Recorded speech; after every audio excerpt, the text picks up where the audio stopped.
नमस्कार, KP news के Karnataka bulletin में आपका स्वागत है। मैं हूं पूजा आपके साथ। चलिए शुरू करते हैं आज की खबरों का सिलसिला। उससे पहले एक नजर आज के मुख्य समाचारों पर डालते हैं। ऑल इंडिया कॉपरेशन वीक 2024 के कार्यक्रम का उद्घाटन मंत्री ईश्वर खंडे ने किया। बीएसएस के दोबारा प्रारंभ करने का अनुरोध। केवल अपात्र लोगों के बीपीएल कार्ड वापस लिए जाएंगे, सीएम सिद्धरामैया ने कहा। कोई भी राज्य सरकार को गिराने की कोशिश नहीं कर रहा, बीएस येदियुरप्पा का बयान। मेरे बेटे ने अपने अधिकारों के लिए अदालत का दरवाजा खटखटाया, कर्नाटक के मंत्री केजे जार्ज ने कहा।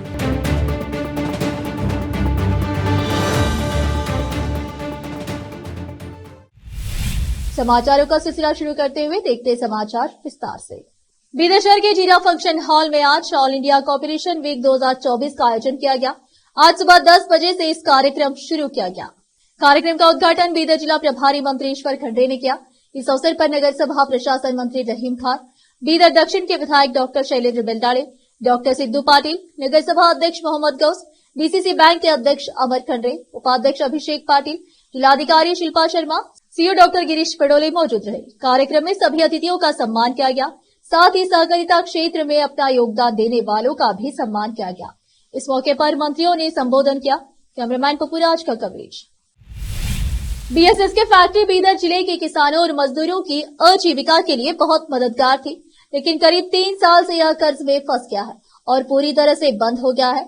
अब बीएसएस के कर्ज नहीं चुकाने पर जिला केंद्रीय सहकारी बैंक ने फैक्ट्री को जब्त कर लिया है। वे फिलहाल इसे टेंडर के जरिए बेचने की तैयारी में है।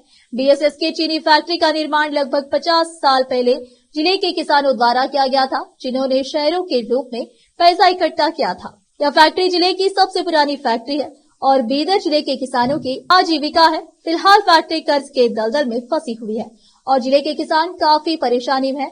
शुरुआत के लिए बेचने की प्रक्रिया सही नहीं है। अंततः किसानों एवं मजदूरों के हित में बीएसएस के फैक्ट्री को बेचा ना जाए, बल्कि दोबारा शुरू किया जाए। यदि नहीं तो आने वाले दिनों में अनिवार्य रूप से जिले के लाखों किसान सड़कों पर उतरकर संघर्ष करेंगे। कर्नाटक राज्य किसान संघ और हरित सेना जिला इकाई ने आज प्रभारी मंत्री के माध्यम से सहकारिता मंत्री को एक अनुरोध प्रस्तुत किया। भक्त श्रेष्ठ कनकदास ने 15वीं और 16वीं शताब्दी में भजनों और कविताओं के माध्यम से कई रचनाएं की और एक समता मूलक समाज बनाने के लिए उस समय की जाति व्यवस्था में श्रेष्ठता और हीनता की भावना को दूर करने का प्रयास किया। सुधार और एक जाति आधारित समाज, पर्यावरण और जीव विज्ञान और बीदर जिले के प्रभारी मंत्री ईश्वर बी खंडरे ने कहा। वह आज बोमगंडेश्वर सर्कल में भक्त श्रेष्ठ कनकदास के चित्र पर पूजा की और फिर जुलूस शुरू किया और संबोधन किया। सामाजिक व्यवस्था में शोषण मिटाओ, मानव जाति को एक करो, एक कुल बनकर मत लड़ो, अपने कुल का आधार जानो। क्या जीवन का एक कुल है? क्या आत्मा का एक कुल है? अपने धन परिवार का त्याग किया, कीर्तन के माध्यम से राज्य की परिक्रमा की, धार्मिक बनाया, समाज को जागरूक किया, सुधार किया और हम सभी को आदर्श दिए। उन्होंने कहा कि हम सभी को उनके बताए विचारों को अपने जीवन में अपनाना चाहिए। कार्यक्रम से पहले भक्त श्रेष्ठ कनकदास के चित्र की शोभ यात्रा Basaveshwar circle, Bhagat Singh circle, Ambedkar circle, Haralaiah circle, rotary circle से होते हुए रंग मंदिर तक निकाली गई। नगर पालिका प्रशासन, हज मंत्री रहीम खान, बीदर दक्षिण विधायक डॉक्टर शैलेंद्र बेलडाड़े, पूर्व मंत्री बंडेप्पा खाशेमपुर, जिला गारंटी कार्यान्वयन समिति के अध्यक्ष अमृतराज चुनकोड़े, जिला कलेक्टर शिल्पा शर्मा, जिला पंचायत के मुख्य कार्यकारी अधिकारी डॉक्टर गिरीश पडोले, जिला पुलिस अधीक्षक प्रदीप गुंटी, कार्यक्रम में डिप्टी कलेक्टर शिव कुमार, सहायक आयुक्त एमडी शकील, नगर परिषद अध्यक्ष एमडी गौस, नेता बाबूराव मलकापुरे, मल्लिकार्जुन, मल्लप्पा पटसारे, पंडित चिद्री, शशि होसरली, ईश्वर सिंह ठाकुर, नगर पार्षद हनुमंतराव मलकापुरे, बसवराज हेरे, पीरप्पा यर्नल्ली, ललिता करंजी, राजकुमार कनगोड़, सोमशेखर चिद्री, तुकाराम चिद्री, गणपतराव सोलपुर, नागराज नंदगांव, विजय कुमार खाशेमपुर, बसवराज मार्गे, चंद्रकांत हिपरगांव और भक्त कनकदास के अन्य भक्त और नेता उपस्थित थे। कैमरामैन महेश डिग्गे का कवरेज। रोकते समाचारों का सिलसिला एक ब्रेक के लिए, जल्द लौटते हैं ब्रेक के बाद। हिंदुस्तान के हर कोने में हम हैं मौजूद। 24 घंटे हालात पर गहरी नजर, खबरों से जुड़े चुपते सवालात और आपको दिखाता है धार्मिक, सामाजिक, राजनीतिक, लोकल और इंटरनेशनल न्यूज की सबसे बेहतर कवरेज, जो आपको रखती है हर पल बाखबर। देश और दुनिया भर की खबर के लिए देखते रहें KP news 24/7। Noor education trust Bidar की ओर से चलाए जाने वाला Noor MEd and BEd college Bidar, recognised by NCTE Delhi and affiliated to Bidar University, Bidar. Admission are open for the academic year 2023-24. विशेषज्ञ और सक्षम शिक्षकों द्वारा शिक्षा प्राप्त करने के लिए नूर एमएड एंड बीएड कॉलेज में दाखिला लें और शांत वातावरण में शिक्षा प्राप्त करें। बीदर शहर में बेहतर शिक्षा का एकमात्र केंद्र Noor MEd and BEd college, Shahpur gate, Bidar. Phone numbers 9945283920, 8482221297। आज के इस कॉम्पिटिटिव दौर में बच्चों को अच्छी शिक्षा, अच्छा ज्ञान और अच्छे प्रतिभाओं की बेहद जरूरत है। इसके बिना बच्चों का अच्छे नागरिक बनना नामुमकिन है। अच्छी शिक्षा और अच्छा ज्ञान अच्छे स्कूल और कॉलेज ही दे सकते हैं। बीदर शहर में ऐसी ही बेहतर शिक्षा और ज्ञान देने वाले स्कूल और कॉलेज हैं। शरण बसप्पा अप्पा के नाम पर चलाए जा रहे हैं, जहां केजी से लेकर पीजी तक हर कोर्स उपलब्ध है। Lingaraj Appa engineering college Bidar AICTE approved and BTU affiliated, जहां पर सभी प्रकार के इंजीनियरिंग कोर्सेज उपलब्ध हैं और इसके अलावा MBA के सभी कोर्सेज यहां पर उपलब्ध हैं। एडमिशन ओपन हो चुके हैं। एडमिशन के लिए प्रिंसिपल डॉक्टर रीता पाटिल से संपर्क करें। Contact number 8792506036, 9739555023, 9986291615। उसी तरह Channabasamma BCA and BCom college AICTE approved, Goranalli, Bidar. Admissions के लिए प्रिंसिपल डॉक्टर सतीश प्रतापपुर से संपर्क करें। कॉन्टैक्ट नंबर 9916464964, 8792506036 और शरण Basaveshwara residential PU college. Admissions के लिए कॉन्टैक्ट नंबर 9741213165, 9945571908, 8310108585, 9880388838। इसके अलावा Sharan Basava public school Goranalli Bidar affiliated to CBSE। Contact number 9742082996, 9945571908, 8050274555। इन सभी स्कूल और कॉलेजों में विशेषज्ञ शिक्षकों द्वारा बेहतर शिक्षा दी जाती है और छात्रों की प्रतिभाओं को बढ़ाया जाता है। यहाँ पर विशाल क्लासरूम्स के अलावा सभी सुविधाएं उपलब्ध हैं। खुले और बेहतर वातावरण में शिक्षा दी जाती है।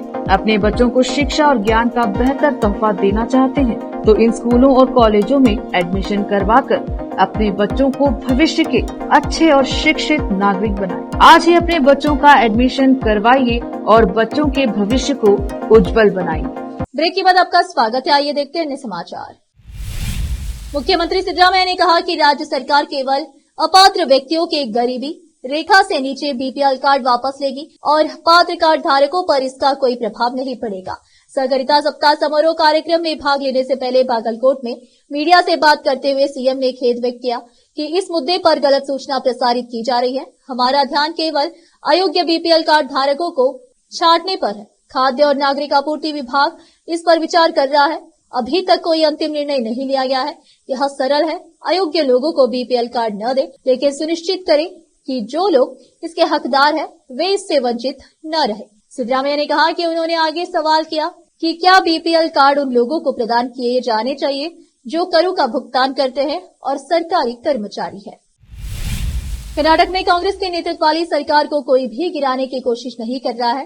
भाजपा संसदीय बोर्ड के सदस्य और पूर्व मुख्यमंत्री BS येदियुरप्पा ने कहा कि पूर्ण बहुमत वाली सरकार को गिराना मूर्खता की पराकाष्ठा है। उन्होंने संवाददाताओं से कहा, सरकार गिराने के लिए किसी भी कांग्रेस विधायक को भाजपा में नहीं बुलाया जा रहा है। उन्होंने यह भी दावा किया कि हमने कोविड-19 महामारी के दौरान लोगों की जान बचाने के लिए काम किया है। कोई भ्रष्टाचार या वित्तीय अनियमितता नहीं हुई है। हालांकि राज्य सरकार ने दुर्भावनापूर्ण तरीके से एक एसआईटी का गठन किया है। इसने अपनी विफलताओं से जनता का ध्यान हटाने के लिए कोविड का मुद्दा उठाया है। उन्होंने कहा, हम सभी प्रकार की जांच का सामना करेंगे और सभी आरोपों से मुक्त होकर उभरेंगे। कर्नाटक के ऊर्जा मंत्री केजे जॉर्ज ने स्पष्ट किया कि उनके बेटे राणा जॉर्ज ने सरकार का विरोध करने के लिए नहीं बल्कि अपने कानूनी अधिकारों का दावा करने के लिए अदालत का दरवाजा खटखटाया है। अपने बेटे की उच्च न्यायालय में दायर याचिका के बारे में पूछे गए एक प्रश्न का उत्तर देते हुए जॉर्ज ने बताया कि राणा ने वन अधिकारियों को यह निर्देश देने की मांग की है कि वे नुग वन्य जीव अभयारण्य के भीतर सड़कों के माध्यम से दिन और रात दोनों समय अप्रतिबंधित आवाजाही की अनुमति दे, ताकि वे मैसूर जिले के एसटी कोटे तालुके के शंभुगोडनहल्ली और लक्कासोगे गांव में स्थित अपनी निजी भूमि तक पहुंच सके। जॉर्ज ने शनिवार को एक प्रेस कॉन्फ्रेंस के दौरान कहा, अगर सरकार ने मेरे बेटे के अनुरोध को मंजूरी दे दी होती तो मीडिया मुझ पर सत्ता का दुरुपयोग करने का आरोप लगाता। इसीलिए मेरे बेटे ने कानून का पालन करते हुए सीधे अदालत में याचिका दायर की है। फिर से रुकते समाचारों का सिलसिला एक ब्रेक के लिए, जल्द लौटते हैं ब्रेक के बाद। हिंदुस्तान के हर कोने में हम हैं मौजूद। 24 घंटे हालात पर गहरी नजर,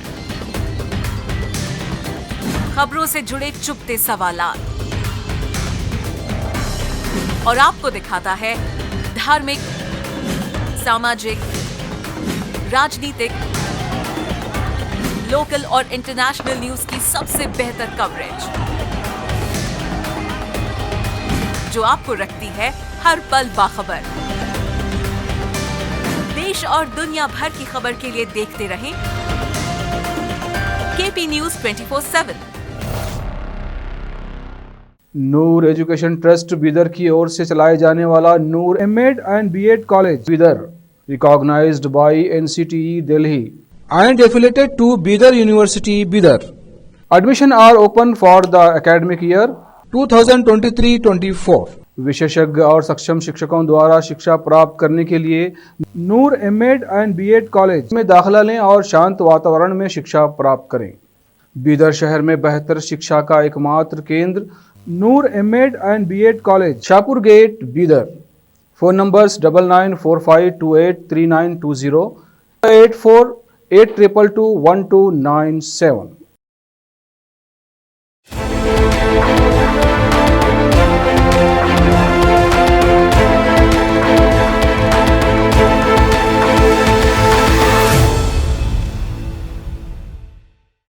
ब्रेक के बाद आपका स्वागत है। आइए देखते हैं अन्य समाचार।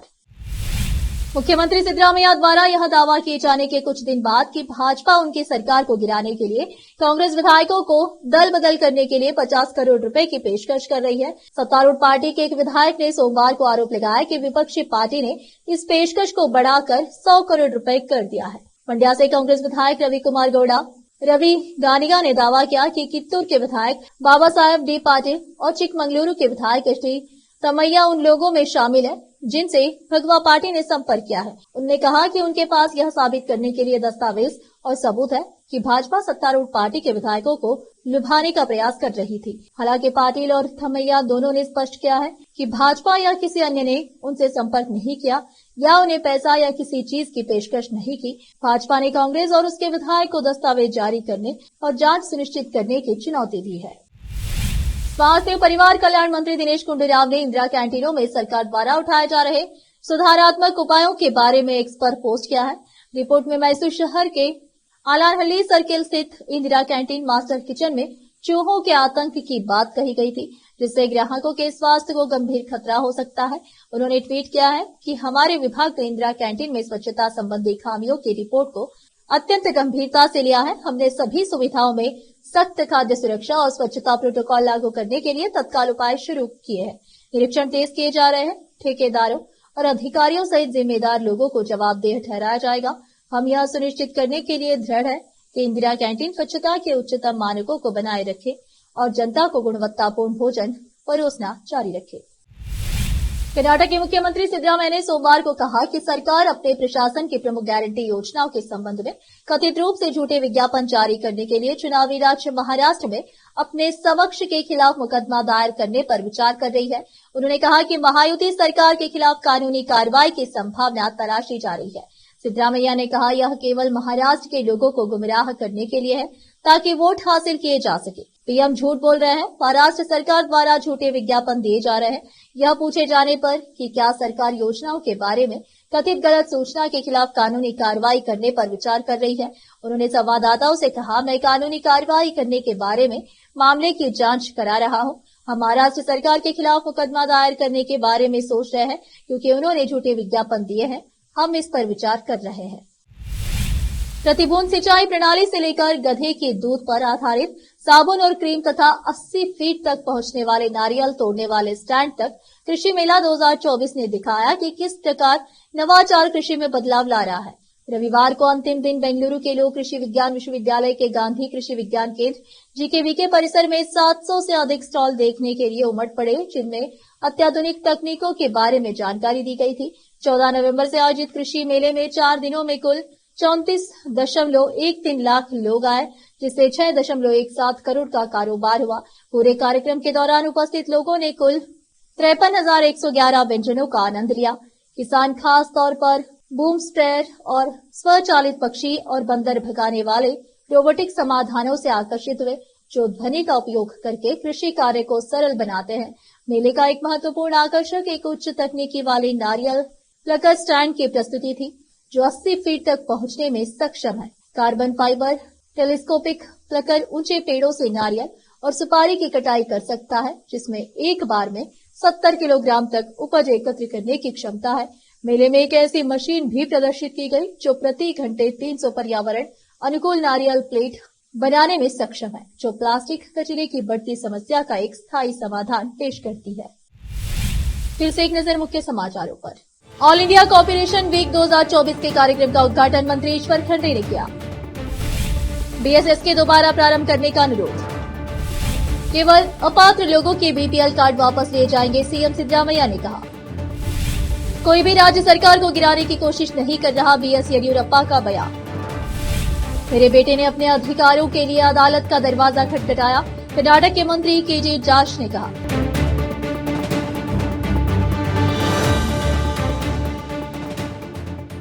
केपी न्यूज के कर्नाटका के बुलेटिन में आज इतना ही। आप देख रहे थे केपी न्यूज का कर्नाटका बुलेटिन। अन्य समाचारों के लिए जुड़े रहे हमारे चैनल से। केपी न्यूज 24/7 से धन्यवाद।